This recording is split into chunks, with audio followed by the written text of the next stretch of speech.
Ibang klase ka, tangina, wala akong masabi. Ang bunganga mo pag nagsimula nakakadyahe, nakakadismaya, parang puta sa daan. Yan ang asawa ko, bungangera kung binasagan. Sa lugar, sa San Pedro kami ay nakatira, kung saan napakaraming tao na mapangmata, matang mapanghusga, tenga nakakaiba. Samut-sari na komento ang ibabato nila.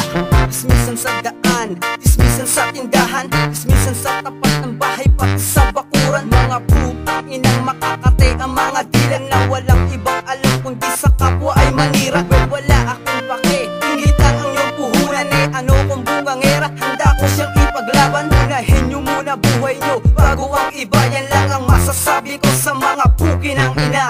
Kahit pa maingay at panay dakdak, hindi ko mapigilan ang sarili kong mahalin ka ng tapat. Mula sa aking pagising hanggang sa aking pagtulog, ang bunganga mo ang rumarat-rat. Tatatatatat, kahit paputak ka ng putak, no choice, mamahalin kita. Isang araw, habang kami ay nagkikwentuhan ng aking mga barkada, at kami nagkiinuman eh, hindi ko na malayang gabi ay lumalalim na. Alas 4 ng umaga nang ako ay umuwi na. Pagpasok ng aming bahay ay hindi ko napansin na siya pala'y nakaabang upang ako ay hampasin. Bakit lasing ka na naman? Tugon ng boses mong galit at magtutuda ka sa'kin. May mura pang maririnig mula sa'yo at sermon na tila walang katapusan. At syempre, sasabihin ko sa'yong katotohanan, katuwaan at kwentuhan sa isang buong lamesa. Ang nangyari kagabi ay wag haluan ng malisya, sapagkat puro hinala at puno ng pagdududa ang iyong puso at ang isip mula nang tayo'y nagsama. Pero kahit na ganun, hindi ko bibitawan ng pangarap at sumpaan sa hirap at kaginhawaan. Kahit pa maingay at panay dakdak, hindi ko mapigilan ang sarili kong mahalin ka ng tapat.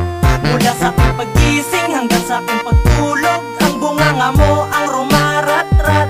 Tatatatatat, kahit paputak ka ng putak, no choice, mamahalin kita. Nais ko lang ibahagi sa lahat ang kwento namin mag-asawa, dahil sa madalas na pag-aaway, dahil siya ay bungangera kahit minsan di naging tahimik ang tahanan. Puro ingay ang maririnig, away at sigawan. Wala akong magawa kundi intindihin na lang masasakit na salita, kahit pa nasasaktan. Dahil ayoko lang naman na dumating sa hiwalayan ng aming pagmamahal na matagal inalagaan. Kahit puro pag-aaway pa ang dumating sa buhay, nakahandang magtiis sa'kin, wag lang siyang mawala. Ang aming relasyon, pilit kong pinapatibay, pilit kong pinangawakan ng sumpang aming inalay sa isa't isa. Lula ng aming pinagsamahan, ba't di ako sumuko, lalo kong pinagtibayan. Yan lang tanging masasabi ko sa aking asawa, minamahal ko siya kahit siya ay bungangera. Kahit pa maingay at panay